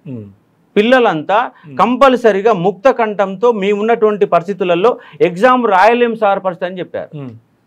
చెప్పినప్పుడు ఉస్మానియా యూనివర్సిటీ విద్యార్థులు ఈ విధంగా భావిస్తున్నారు అని చెప్పేసి నేను ఒక వీడియో చేశాను. వీడియో చేసి టీఎస్పీసీకి ఒక హెచ్చరికలు జారీ చేసిన. మీరు దీనిపైన ఏ నిర్ణయం తీసుకుంటారు? ఎకానమీ సిలబస్ మార్చారు, ఏమైనా డేట్లు ఏమైనా చేంజ్ చేస్తారా? చేంజ్ చేయకపోతే, ఈ సమస్యను పరిష్కరించకపోతే 1,00,000 మందితో ముట్టడి చేస్తామని చెప్పేసి ఒక వీడియో చేసినాం. దాంతో టాస్క్ ఫోర్స్ వాళ్ళు అర్ధరాత్రి పూట 11:30 నన్ను ఎత్తుకుపోయారు.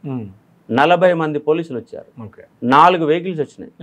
ఎక్కడ తీసుకుపోయారు? సికింద్రాబాద్ టాస్క్ ఫోర్స్ ఆఫీస్ తీసుకుపోయారు.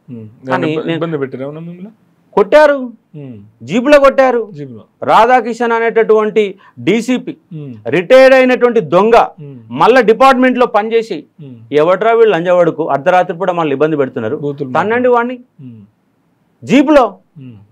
కానీ మీరు అంటే మీరు ప్రశ్నించలేదు ఏంది ఇట్లా ఇదేం దౌర్జన్యం అని? డీసీపీ నాకు ఫోన్లో లైన్లు కలిపారు, డీసీపీతో మాట్లాడిస్తారు. ఏమన్నారు ఆయన?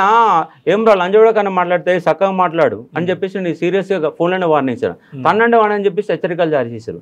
కానీ పోలీసు వాళ్ళు కూడా చదువుకున్న వాళ్ళే కదా. ఒక టీచర్ని కొట్టామంటే ఎట్లా కొట్టాలి సార్ మేము అని చెప్పేసి కొట్టినట్టుగా వాళ్ళు నన్ను మామూలుగా ఇట్లా గట్టి కొట్టిన దానికి ఇలా కొట్టిన దాని సౌండ్ ఎట్లా వస్తుంది, అలా కొట్టే ప్రయత్నం చేసి కొట్టినాం సార్ సపోర్ట్గా ఉండని చెప్పేసి పోలీసులు కూడా అంటే ఆయన బలవంతంగా కొట్టావని చెప్పినా కూడా పోలీసులు ఆ స్థాయిలో నన్ను చేయకుండా సార్ మీరంటే చాలా గౌరవం అని చెప్పేసి నన్ను గౌరవంగానే చూసుకున్నారు. కానీ రాధాకిషన్ రావు అనే వ్యక్తి నా ముందల పెట్టుకుని అమ్మ నా బుద్ధులు తిట్టాడు. నేను జర్నలిజం చదివిన సార్ అని చెప్పేసి జైలుకు పంపారు సార్. జైలుకు పంపిరు. రాత్రి 24 గంటల వరకు నాడున్నది లేదు.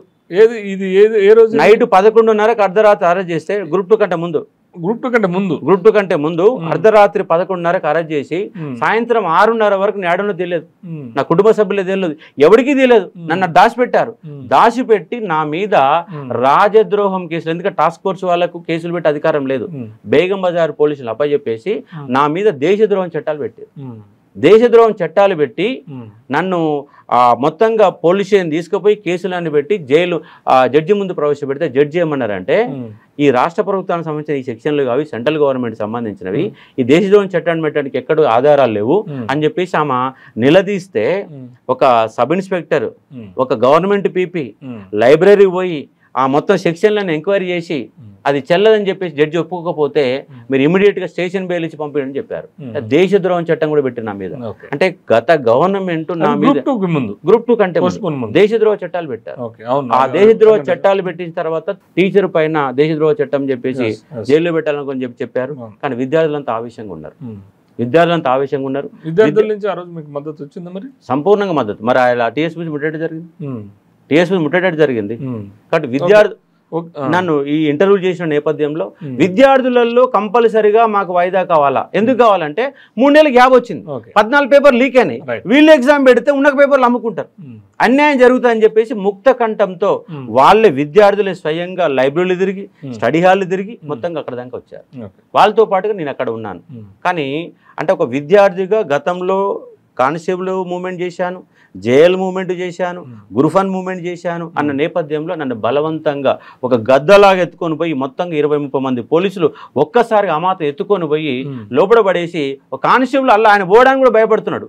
అలాంటి సందర్భంలో నన్ను ఎత్తుకపోయి నాంపల్లి స్టేషన్లో కూర్చోబెట్టి అర్ధరాత్రి వరకు కూర్చోబెట్టి నన్ను మొత్తంగా ఇబ్బందులు పెట్టే ప్రయత్నం చేశారు. తర్వాత బేగం బజార్లో పెట్టారు, మళ్ళీ జైలు పంపారు, ఇవన్నీ జరిగింది. గ్రూప్ 2 పోస్ట్ పోన్ ఆ దగ్గర మీరు కూడా నడిపారు. సో గ్రూప్ 2 పోస్ట్ పోన్ రోజు ఆ ఉద్యమానికి అశోక్ సారు దండలు తీసుకొని రావడానికి కారణం ఏంటంటారు?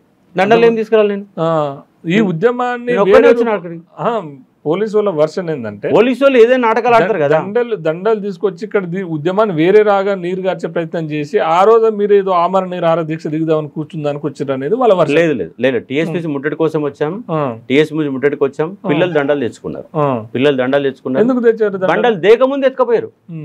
ఎందుకు అంటే మీరు ఏదో ప్లాన్ చేసి దీన్ని ఏదో ఉద్యమాన్ని వేరే టైప్ ఆఫ్ హింసాత్మకంగా రెచ్చగొట్టడానికి కోసం ప్రయత్నం చేసి, అంటే దండలు తీసుకుంటే హింసాత్మక ఆమరణ నిరాహార దీక్ష చేస్తారు.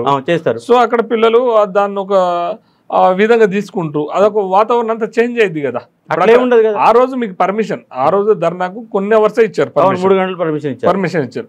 కానీ దాన్ని మీరు అక్కడ ఆమరణ నిరాహార దీక్ష కూర్చుంటే అటు టైం పెరిగిపోయింది కదా. అక్కడి నుంచి నిరాహార దీక్ష ప్లాన్ ఏం లేదు, పిల్లలు పోయి దండలు పోయి తీసుకొచ్చారట, అది కూడా నాకు తెలియదు. ఆ దండలు తీసుకురాకముందే పోలీసు ఎత్తుకుపోయినాను. అవును, దండలు అనేవి లోపల రాకముందు ఎత్తుకుపోయారు. అవును, తీసుకుపోయినాక అక్కడి నుంచి ఆ రోజు తీసుకుపోయి తర్వాత పోలీసుల కాడ దండలు కనపడని చెప్పేసి ఆరోపణ. దండలు అయితే 100% ఉన్నాయి, ఎందుకంటే నేను కూడా ఉన్నా కదా దీక్షలో. అలా నన్ను ఎత్తుకుపోయారు కదా. మిమ్మల్ని తీసుకుపోతుంటే మేము లాక్కునే ప్రయత్నం చేస్తే పోలీసులు కూడా చాలా రూడ్గా ప్రవర్తించి ఆ కర్రలతో బల్ల కర్రలతో కూర్చే ప్రయత్నం చేసి పిల్లల్ని కూడా, పోలీసులు ఏమో అటులా అవుతున్నారు, అవును పిల్లలు ఇట్లా విద్యార్థులు ఇట్లా అవుతున్నారు. ఇంకో విషయం ఏంటంటే మిమ్మల్ని తీసుకుపోయే టైంలో అందరికి తెలియదు, మిమ్మల్ని తీసుకుపోయే టైంలో అందరు తెలిసి ఇంకా హింసాత్మకంగా అక్కడ సంఘటన. అంటే హింసాత్మకంగా ఎందుకైతే రాళ్ళ మీరు పోయినాక మీకు తెలుసు తెలియదు, రాళ్ళ దాడి జరిగింది అక్కడ. అంటే పోలీసు వాళ్ళు కొంతమంది రాళ్ళ మీద వేసారు, వాళ్ళు లాఠీ చార్జ్ చేసారు. అక్కడ చాలా ఇబ్బంది, ఒక యుద్ధ వాతావరణం అయిపోయింది. అయినాక దీంట్లో ఈ ఉద్యమానికి మొత్తం కూడా ఎన్ఎస్ఏ కార్యకర్తలు దీన్ని మొత్తం ప్లాన్ చేసారు, రూట్ మ్యాప్ అంటారు. లేదు, ఆర్టీసీ క్రాస్ లో ఉన్న పిల్లలే ఉద్యమాన్ని నడిపారు. కాబట్టి ఆర్టీసీ క్రాస్ లో ఉన్న పిల్లలు అడగండి, ఉద్యమం నేను చేసినామంటారా కాంగ్రెస్ పార్టీ చేసినా అడుగుతారు, అడగని చెప్తారు. కాబట్టి ఆర్టీసీ కాంగ్రెస్ మేమే చేసినామని చెప్పుకుంటుంది. సరే, వాళ్ళ వర్షన్ వాళ్ళు ఉండొచ్చు, వాళ్ళ వర్షన్ వాళ్ళకు ఉండొచ్చు. కానీ ఆర్టీసీ క్రాస్ లో ఉన్నటువంటి విద్యార్థులందరూ కలిసి స్టడీ హాల్ అన్ని తిరిగి ఒకసారి గంతమంది, ఒక తెలంగాణ ఉద్యమంలో ఒక సకల జనుల సమ్మె జరిగినప్పుడైతే ఎంతమంది వచ్చారో, టీఆర్ఎస్ గవర్నమెంట్ 2014లో అధికారంలోకి వచ్చిన తర్వాత మళ్ళీ అంత మూమెంట్ 2023లో చూసింది. మేము చెప్తున్నాం కదా సార్, 2023లో చూసింది. ఉద్యమం తర్వాత 2013 నాకు తెలిసి లాస్ట్ అనుకుంటా ఉద్యమం, అట్లాంటి పెద్ద ఉద్యమాలు జరగడం.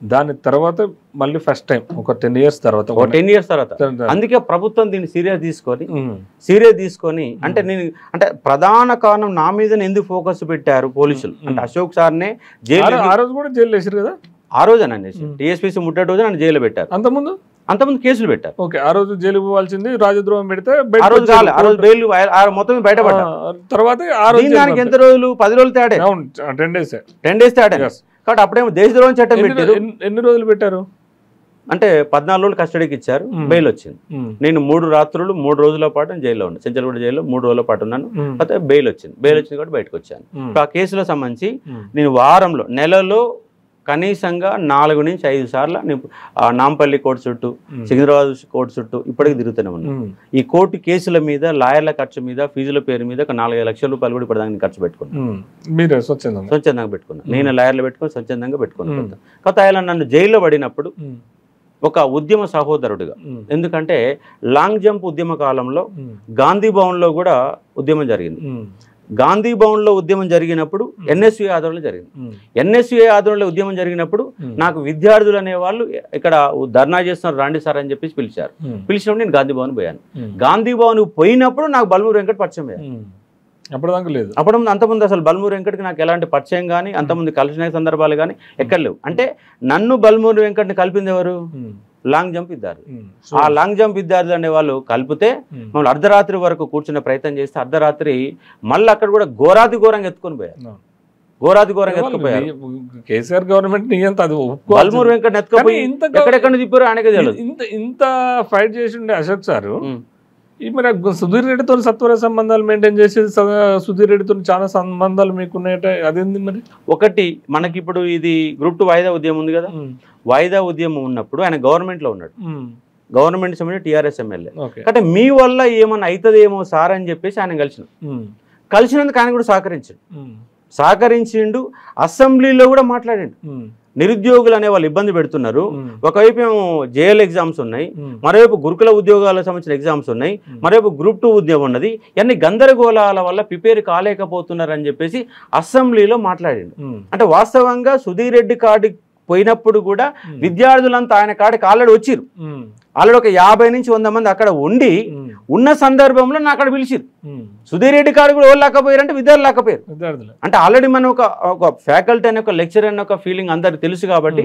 సుధీర్ రెడ్డి గారితో అర్ధ గంట ప్రత్యేకంగా నేను మాట్లాడి సార్ సమస్య ఇది ఈ విధంగా జేఎల్ ఎగ్జామ్ ఉంది ఈ విధంగా గురుకుల ఎగ్జామ్ ఉంది ఈ విధంగా గ్రూప్ 2 ఉంది మీరు సహకరించాలి మీరు ప్రభుత్వంలో ఉన్నారు కాబట్టి కేటీఆర్తోనో కేసీఆర్తోనో మాట్లాడని చెప్పి ఆయనతో మాట్లాడినాక ఎల్బీ నగర్ లో ఒక మీటింగ్ పెడితే కేటీఆర్ మిగతా గ్రూప్ 2 వారి పిల్లలతో కలిపి అసెంబ్లీలో మాట్లాడు మరి మాట్లాడి సహకరించినప్పుడు ఆయనతో ఒక వ్యక్తిగా గౌరవించాలని వద్దా టీఆర్ఎస్ అంటే ఇప్పుడు పనులు ప్రతిపక్ష పార్టీలతోని పనిచేయిస్తాం అధికార పక్ష పార్టీతో పనిచేయిస్తాం ఆ నేపథ్యంలో కలిసిన సందర్భంలో ఫోటోలు ఉన్నాయి కదా ఆ ఫోటోని తర్వాత కాలంలో కూడా వాట్సాప్లో పెట్టి సుధీర్ రెడ్డితో ఈ విధంగా కలిసిండు ఆ విధంగా కలిసి చెప్పి చేసే సందర్భాలు ఒకసారి కలిసిన ఫోటోని మళ్ళీ ఇంకోసారి కూడా పెట్టి పంపే ప్రయత్నం చేస్తారు మీకు దగ్గర ఉన్నట్టు మీకు సాన్నిధ్యంగా ఉన్న కాంగ్రెస్ లో చేసినట్టు కదా అట్లా ప్రచారం మళ్ళీ అట్లా కాంగ్రెస్ ప్రచారం చేశారు అంటే ఎవరికి అవసరం అనుగుణంగా వాళ్ళు మార్చుకుంటారు రైట్ అంటే నాకు ఒక విషయం అంటే ఎన్నికల టైంలో నేను కాంగ్రెస్ పార్టీ తరఫున టీఆర్ఎస్ గవర్నమెంట్ సంపూర్ణంగా ఇంత సర్వీస్ చేసే అశోక్ సార్ అకాడమీతో సర్వీస్ చేస్తారు పిల్లలకు సర్వీస్ చేస్తారు సడన్ గా ఎమ్మెల్సీ పోటీ చేయాలనే నిర్ణయం ఎందుకు తీసుకోవాల్సి వచ్చింది సడన్ గా అంటే దాదాపుగా నేను నిరాదీ చేసినప్పుడు కూడా నాకు ఎలాంటి ఆలోచన కూడా ఏం లేదు మొన్న వారం రోజుల వరకు నాకు ఏం ఆలోచన ఏం లేదు కానీ నేను 27వ తారీఖు నాడు వచ్చింది కదా 27వ తారీఖు నాడు ఎమ్మెల్సీ అనే అనౌన్స్మెంట్ వచ్చింది అనౌన్స్మెంట్ వచ్చినాక కనీసంగా నాకు ఒక 1000 పైన మెసేజ్లు వచ్చినాయి 100 కొద్ది ఫోన్ 450 ఫోన్లు లిఫ్ట్ చేసి అంటే మీకు ధైర్యం లేదా మీరు పారిపోతారా ఎన్నికలంటే ఎందుకు భయపడుతున్నారు మీరు మీకు నాలెడ్జ్ ఉన్నోళ్ళు సబ్జెక్ట్ ఉన్నోళ్ళు ఎందుకు పారిపోతున్నారు అని నన్ను ఇన్సల్ట్ గా మాట్లాడారు విద్యార్థులు ఏం చేత కావట్లేదు అన్నట్టుగా మాట్లాడారు ఎమ్మెల్సీ అంటే రాజకీయాలు అంటే పాఠం చెప్పడం ఒకటే మీ డ్యూటా ఈ సమస్యల మీద కొట్లాడి ఎందుకు భయపడి పారిపోతున్నారు మీలాంటి వాళ్ళు అయితేనే గలం ఇప్పించగలుగుతారు మీకు మాత్రమే సబ్జెక్టు తెలుసు గ్రూప్ 2లో ఎన్ని పేపర్లు ఉన్నాయి గ్రూప్ 1లో ఎన్ని పేపర్లు ఉన్నాయి సిలబస్ చేంజ్ ఏంటి 2011 గ్రూప్ 1 ఎందుకు రద్దయింది ఎందుకు పోతుంది నాకు విద్యా వ్యవస్థ పైన అణువు ఓకే. కింది స్థాయి నుంచి పై స్థాయి ఇంకా స్టేట్ గవర్నమెంట్ ఏ ఉద్యోగాలు అన్ని ప్రతి అంశం మీద కంప్లీట్ ఒక అవగాహన ఉంది. ఇప్పుడు సార్ మీకంటే ముందు నుంచి ఫైట్ చేసేటోళ్ళు ఉన్నారు. తీర్మార్మల్ కూడా మీకంటే ముందు నుంచి తీర్మార్మల్ అన్న ఎప్పుడు నిరుద్యోగుల అంశాల మీద ఎప్పుడు కొట్లాడారు? నాకు తెలిసి క్యూ న్యూస్ పెట్టిన కంచి అంటే ఏ ఒక్క రోజు అన్న రోడ్డు మీద విద్యార్థుల కోసం వచ్చారు. ఆయన బయటకు రాకలేకపోవచ్చు కానీ ఆయన స్టైల్లో ఆయన కొట్లాడిండు. ఏది సోషల్ మీడియా ప్లాట్ఫామ్లు పెట్టి యూట్యూబ్ ప్లాట్ఫామ్లు పెట్టి కేసీఆర్ ని దించడంలో కీలకంగా వ్యక్తి. కేసీఆర్ దించడంలో ప్రముఖ పాత్ర పోషిస్తారు కాదంటలే. తీర్మానం వల్ల సామాజిక ఉద్యమాన్ని కాదంటలేదు. కానీ నిరుద్యోగ ఆల్రెడీ ఆయన కాంటాక్ట్ చేసిండు కదా. కాంటాక్ట్ చేసిన నిరుద్యోగ అంశాల గురించి ఏం తెలుసు, నిరుద్యోగుల గురించి ఏం అవగాహన ఉంది?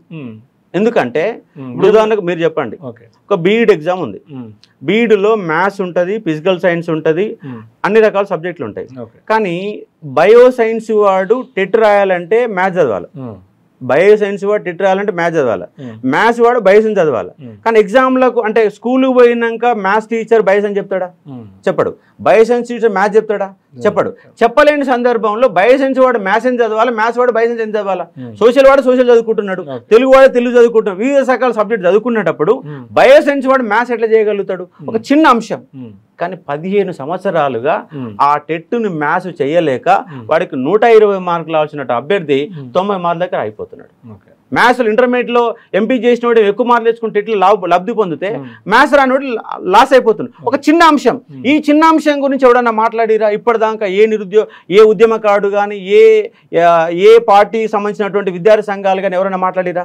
దానిపైన నాకు కూలంకుష అవగాహన ఉంది. ఇవాళ వివిధ రకాల సిలబస్లలో గందరగోళం చేస్తారు. అట్లా బక్క చిట్సన్ గారు కూడా ఉన్నారు, కాంగ్రెస్ పార్టీకి సంబంధించిన బహిష్కరణ నేత. ఆయన కూడా దీని మీద నాకు అవగాహన ఉన్నది, నాకే అవకాశం ఇవ్వండి. కొంతమంది చేస్తున్న ఆరోపణ ఏంటంటే అశోక్ సార్ కాంగ్రెస్ వదిలిన బాణం అని అంటున్నారు. దీని మీద మీ సమాధానం? మరి టీఆర్ఎస్ మీద కొట్లాడినా కదా, మరి ఇలా కాంగ్రెస్ మీద కొట్లాడుతున్నా కదా, మరి ఎవరికి నిరాహార దీక్ష?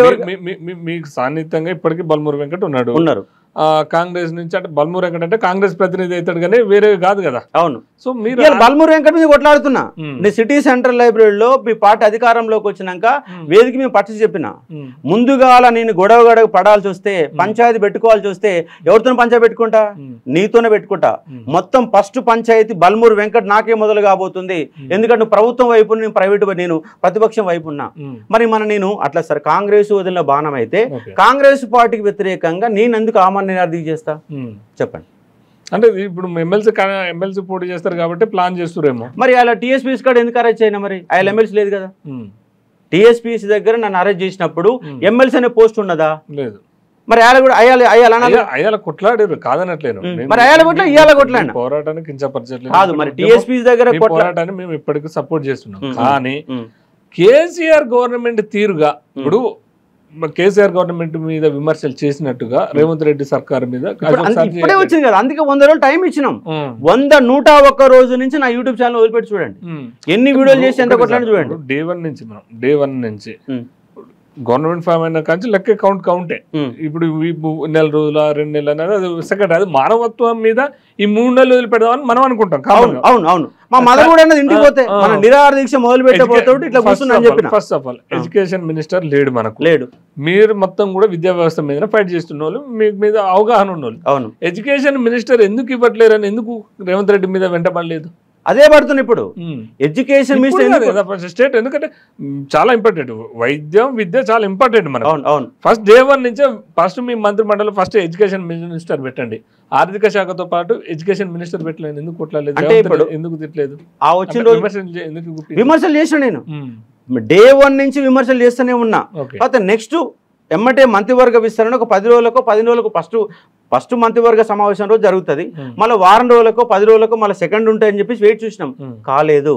నిన్న దిశ టీవీలో కూడా అదే చెప్పిన, మీకు వ్యవసాయ శాఖ మంత్రి ఉంటాడు, మీకు సాగునీటి పారుదల శాఖ మంత్రి ఉంటాడు. ఇవాళ ఇంటర్వ్యూలలో కాదు, ఎందుకు డే 1 రోజు ఇది ఎందుకు క్వశ్చన్? నేను అదే మాట్లాడినా, డే 1 నుంచే మాట్లాడుతున్నా. 100 రోజులు టైం అయిన 101 రోజే విద్యా వ్యవస్థ మీద ఎందుకు నిర్లక్ష్యంగా మీరు వ్యవహరిస్తున్నారు? ఎందుకు అన్యాయం చేస్తున్నారు? పాఠశాల దుస్థితి గత గవర్నమెంట్ పాఠశాల మొత్తం మూసేవేసే ఒక ప్రయత్నం చేస్తుంది. మరి ఇవాళ ఈ గవర్నమెంట్ వచ్చి మీరు అధికారంలోకి వచ్చినాక విద్యార్థుల గురించి ఏం ఆలోచన చేస్తున్నారు అని అదే ప్రశ్నిస్తున్నా నేను. ఏమంటారు మీరు క్వశ్చన్ చేస్తే వాళ్ళ ఆన్సర్ ఏంది? ఎవరు చెప్పాలి సమాధానం? నాకు ఎవరు చెప్పాలంటున్న సమాధానం? ఇప్పుడు విద్యాశాఖ మంత్రి లేడని నేను క్వశ్చన్ చేస్తే మరి ఎవరు సమాధానం చెప్పాలి నాకు? వాళ్ళకి అసలు విద్యా వ్యవస్థ పైన అవగాహన ఉందా? ఇప్పుడు వాళ్ళు 2 లక్షల ఉద్యోగాలు ఇస్తామని చెప్పారు, ఇయర్కి వాళ్ళు ఇస్తామండి. ఇప్పటి వరకు ఒక్క మీటింగ్ అన్న, సింగిల్ మీటింగ్ అన్న 2 లక్షల ఉద్యోగాల పైన మీటింగ్ జరిగిందా? అధికారులతో జరిగిందా, మంత్రివర్గంతో జరిగిందా, ఇంకొకరితో జరిగిందా? ఇప్పటి వరకు మీకు సోయిందా? లేదు, లేదుగా, సోయలేదు. క్యాలెండర్ కూడా లేదు కదా అసలు. ఇయర్ క్యాలెండర్ 2 లక్షల ఉద్యోగాలు అంటే ఇయర్ క్యాలెండర్ ఫిబ్రవరి 1వ తారీఖు ఇస్తామని చెప్పినారు. ఇప్పటికి 4 నెలలు 5 నెలలు అయిపోయింది. ఫిబ్రవరి పోయింది, మార్చి పోయింది, ఏప్రిల్ పోయింది, ఇప్పుడు మే కూడా వచ్చేసింది. ఇయర్ క్యాలెండర్ ఇచ్చిరా? ఇస్తారని నమ్మకం మీకుందా?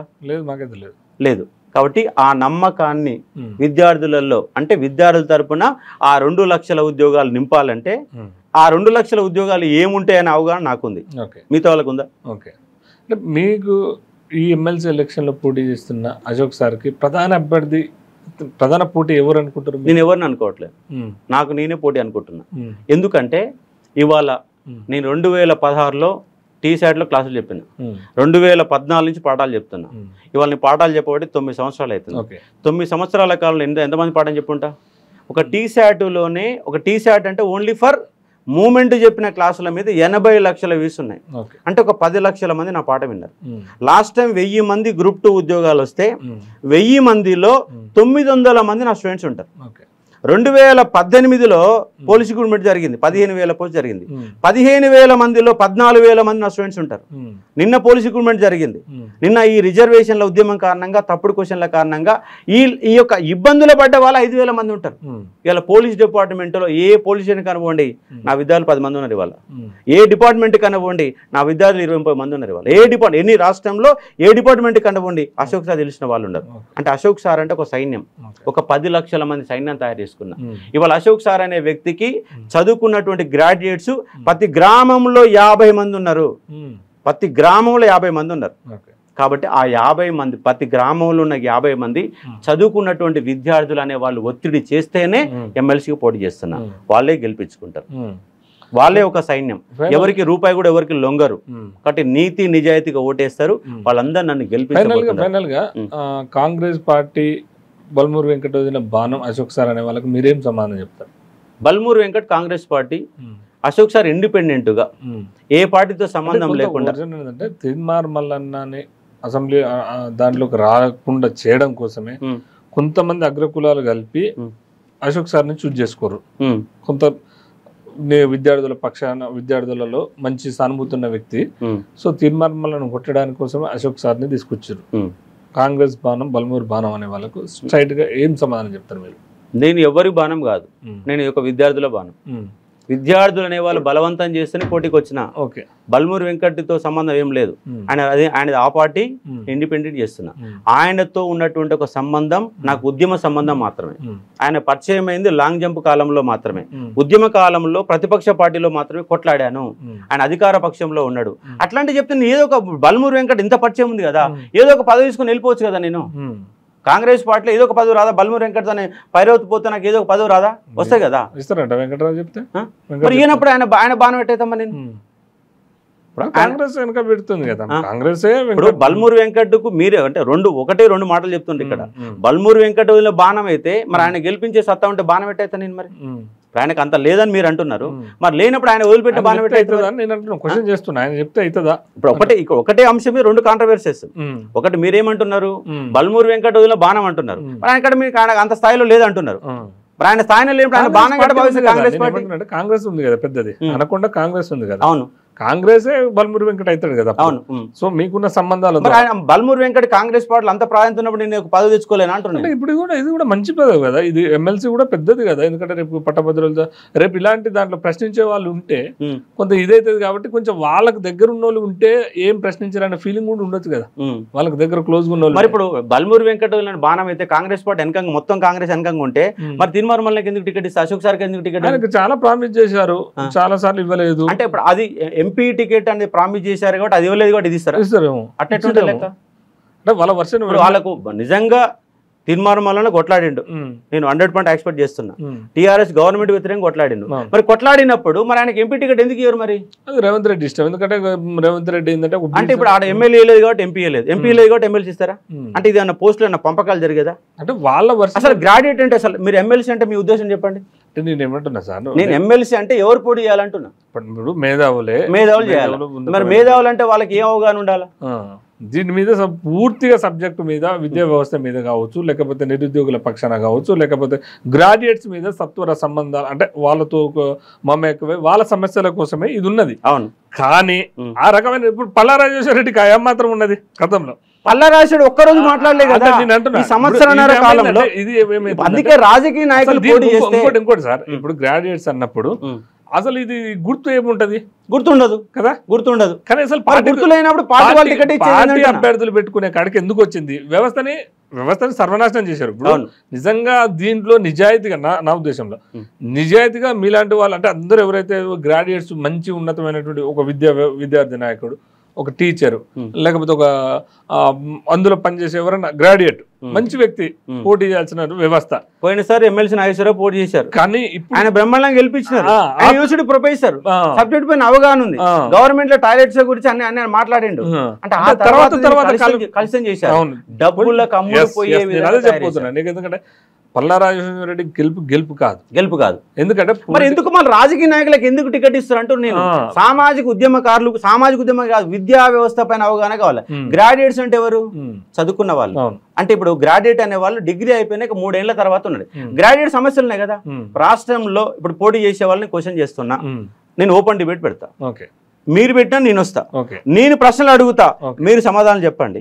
మీరు ప్రశ్నలు అడగండి విద్యా వ్యవస్థ గురించి, ఉద్యోగుల గురించి. అంటే ఈ గ్రాడ్యుయేట్ అనే ఎమ్మెల్సీ ఎన్నికలు ఎవరు సంబంధించిన ఎన్నికలు? ఉద్యోగులు, నిరుద్యోగులు. ఉద్యోగుల పైన, నిరుద్యోగుల పైన నాకు సంపూర్ణ అవగాహన ఉందని నేను చెప్తున్నా. ఓపెన్ డిబేట్ పెడదాం. మీరే క్వశ్చన్, అభ్యర్థులే క్వశ్చన్లు వేయండి, నేను సమాధానం చెప్తా. నేను సమాధానం ఇస్తా, నేను క్వశ్చన్లు వేస్తా, మీరు సమాధానం చెప్పండి. అలా మీరు సమాధానం చెప్పగలిగితే నేను వెనక్కి వెళ్ళిపోతాను, పోటీ తప్పుకుంటా. మీరు అవగాహనే లేదు, సబ్జెక్ట్ పైన తెలియదు, నోటిఫికేషన్లు తెలియదు, యాడ సమస్య తెలియదు, సెంట్రల్ జాబ్ లేనిది రాష్ట్ర ఉద్యోగాలకు సెంట్రల్ ఉద్యోగాలకు ఏమన్నా తేడా మీకు తెలుసా? ఇవాళ నిన్న హారిజంటల్ వర్టికల్ అనే విషయం పంచాయతీ వచ్చింది. మీరు పోటీ చేసే అభ్యర్థులకి హారిజంటల్కి వర్టికల్కి ఉన్న తేడా నువ్వు ఏమీ చూడకుండా ఒక 5 నిమిషాలు మాట్లాడు, నేను ఒప్పుకొని వెనక్కి వెళ్ళిపోతా. అంటే తెలియదు, తెలుసుకునే శక్తి కూడా లేదు. తెలంగాణలో ఎందుకు పార్టీలు నిలబెడుతున్నాయి అంటారు? అదే దౌర్భాగ్యం అంటున్నా నేను. పెడుతున్నారు కాబట్టి దౌర్భాగ్యం అంటున్నా నేను. అందుకే ప్రతి క్వశ్చన్ వేస్తున్నా నేను. ఇప్పుడు రాష్ట్రంలో ఎన్ని రకాల రిక్రూట్మెంట్ బోర్డులు ఉన్నాయి, ఎంతమంది నిరుద్యోగులు ఉన్నారు, ఏ పరీక్ష ప్రిపేర్ అవుతున్నారు, ఎంతమందికి ప్రైవేట్ ఉద్యోగాల అవకాశం ఉంది, రాష్ట్రంలో ఏ టైప్ ఆఫ్ కంపెనీలు ఉన్నాయి, ఏ టైప్ ఆఫ్ కంపెనీల్లో తెలంగాణ బిడ్డలకు ఉద్యోగాలు ఇస్తున్నారు. ఇలా ఫార్మా రంగం ఉంది, 95% ఆంధ్ర వాళ్ళు ఉద్యోగాలు చేస్తున్నారు. కానీ ఫార్మా వల్ల పొల్యూషన్ ఏమొస్తుంది? ప్రైవేటీకరణలో ప్రైవేట్ ఉద్యోగులకు రూల్ ఆఫ్ రిజర్వేషన్, స్థానికుల రిజర్వేషన్ లేదు కదా మనకు. లేదు, హర్యానా తీసుకొచ్చింది. హర్యానా తీసుకొచ్చింది కానీ కోర్టు కొట్టేసింది. కానీ ప్రభుత్వ నిర్ణయాలు ఉండాలా? ఏపీ కూడా తీసుకొచ్చింది. ప్రభుత్వ నిర్ణయం తీసుకోవాలి. ప్రభుత్వ నిర్ణయం ఏం చెప్పాలంటే మా తెలంగాణ బిడ్డలకు ఉద్యోగాలు ఇస్తేనే మీ కంపెనీకి పర్మిషన్ ఇస్తాం. కండిషన్ పెడితే ఉద్యోగాలు ఎందుకు ఇవ్వదు? ఇప్పుడు హైదరాబాద్ లో ఫార్మా రంగంలో నేల తీసుకుంటున్నావు, ఇక్కడ నేల తీసుకుంటున్నావు, నీళ్లు తీసుకుంటున్నావు, ఈ వాతావరణం పొల్యూట్ చేస్తున్నావు, ఇక్కడ మార్కెట్ వాడుకుంటున్నాం. తెలంగాణ బిడ్డ నీకు ఉద్యోగం ఎందుకు అక్కరాడు? ఇది కూడా ఎంఎస్సీ కెమిస్ట్రీ చేసిన వాళ్ళు కొన్ని వేల మంది ఉన్నారు, వాళ్ళకి ఎందుకు ఉద్యోగాలు ఇవ్వరు? రేపు నిలదీస్తా. ఈ ప్రైవేటు రంగంలో 75% నేను చెప్పింది కాదు, ఎన్నికల మేనిఫెస్టోలో పెట్టిరు. ఆ ఎన్నికల మేనిఫెస్టోలో పెట్టిన అంశాన్ని రేపు అవసరమైతే రాష్ట్ర వ్యాప్తంగా పాదయాత్ర చేసి ఉద్యోగాలు ఇప్పించే ప్రయత్నం చేస్తా. అంతే అందరికి. రైట్. మీరు గెలిస్తే నిరుద్యోగులకు ఏం చేస్తారు? మీ మేనిఫెస్టో ఏ విధంగా ఉంది? నా మేనిఫెస్టో ఏంటంటే, ఇవాళ నాకు అకాడమీ ఉంది, నేను చెప్పించిన ఫ్యాకల్టీ ఉన్నారు, ఇలా 100 రూపాయలకు కోర్సు ఇచ్చిన, ₹1 కోర్సు ఇచ్చిన. నా దగ్గర కోర్సు ఉంది కాబట్టి ఇచ్చిన. రేపు ఏం చేస్తానంటే జోలో పెట్టి అడుగుతా, 119 మంది ఎమ్మెల్యేని కలుస్తా. ఒక్కొక్కరు మీరు 10 లక్షల రూపాయలు మాకు ఇవ్వండి.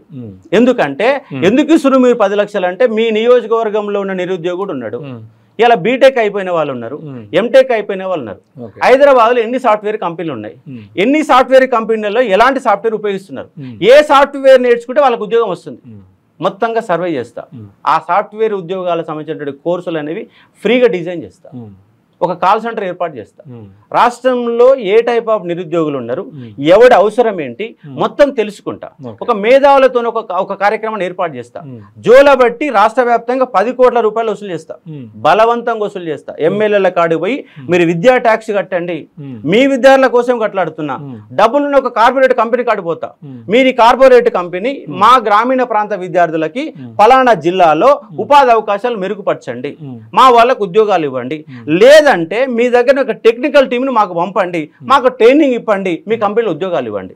అంటే కార్పొరేట్ సంబంధించిన ఉద్యోగాలకు సంబంధించి, ఒక ఫార్మా ఉద్యోగాలకు సంబంధించి 75% అమలు చేస్తూనే నిరుద్యోగులు అనే వాళ్ళు ఎక్కడెక్కడ వీక్ ఉన్నారు. ఉదాహరణ బీటెక్ అయిపోయింది, ఎంటెక్ అయిపోయింది, వానికాడ సబ్జెక్ట్ నాలెడ్జ్ ఉంది కానీ లాంగ్వేజ్ స్కిల్స్ లేవు. మోటివేట్ చేస్తా, అరే నాయన మీరు బాగుపడాలంటే ఈ ఇంగ్లీష్ నేర్చుకోవాలా. ఆ ఇంగ్లీష్ కూడా రాష్ట్రంలో ఎవరైతే ఇంటెలెక్చువల్ పర్సన్ ఉంటారో, ఒక మంచి ప్రొఫెసర్ ఉంటాడో, ఈజీ వేలు నేర్పించగలుగుతాడో, ఆయన 3 నెలల పాటు నా ఇన్స్టిట్యూట్ దగ్గర తెప్పించి వాళ్ళకు నేర్పించి వాళ్ళకు ఫ్రీ ఎడ్యుకేషన్ ఇస్తాను. 3 years 3 years కాదు, 20 ఏళ్ళు అంటున్నాను. జనరల్ గా ఇప్పుడున్న కాలంలో ఎంతవరకు వీళ్ళకి న్యాయం చేయలేస్తారు మీరు? అంటే నేను ఎమ్మెల్సీగా గెలిస్తేనే చేస్తానట్లేను, ఎమ్మెల్సీగా గెలిస్తేనే వీళ్ళు పనిచేస్తా లేను. ఇంకొక 30 సంవత్సరాలు ఈ తెలంగాణ సమాజం పైన అశోక్ సార్ బలమైన ముద్ర వేయబోతున్నాడు. నిరుద్యోగుల ఎజెండాగా, ఉద్యోగుల ఎజెండాగా పనిచేస్తాను. వాళ్ళ గవర్నమెంట్ అన్నది అధికారంలోకి రాగానే ఉద్యోగుల సంబంధించి గత గవర్నమెంట్ 3 DAలు పెండింగ్ లో పెట్టింది. మేము డిసెంబర్ 9వ తారీఖు నాడు పదవి ప్రమాణ స్వీకారం చేస్తే 10వ తారీఖు నాడే మీకు 3 DAలు అనౌన్స్ చేస్తామని స్పష్టంగా చెప్పారు. ఇప్పటిదాకా ఇచ్చిరా? 3 DAలు పోయి 4వ DA కూడా యాడ్ అయింది. ఇంతవరకు 1 DA గవర్నమెంట్కి. ఓకే, ఫైనల్గా చెప్పండి సార్, ఈ విద్యార్థులకు, నిరుద్యోగులకు, ఈ గ్రాడ్యుయేట్స్లో ఉన్న ఓటర్లకి మీరేం చెప్పదలుచుకున్నారు? ఒకటే, మీరుకి మీ సమస్యలు ఎవరికైతే తెలుసో, మీ సమస్యల పరిష్కారం ఎవరికైతే కొట్లాడే ధైర్యం ఉందో, మీరు మీ దగ్గరికి పోతే, అంటే ఎవరు గెలిచినా ఆ దగ్గరికి పోతే ఒక టైం ఇచ్చి ఈయన ఓపిక ఉండి సబ్జెక్ట్ అర్థం చేసుకొని దానిపైన కొట్లాడే శక్తి ఎవరికైతే ఉందో వాళ్ళకి ఓటేయండి. ఒకవేళ నాకు దమ్ము లేదు, అశోక్ సార్కి ఏమీ తెలియదు, అశోక్ సార్కి ఏమీ తెలియదు అనుకుంటే ఓటేయకండి.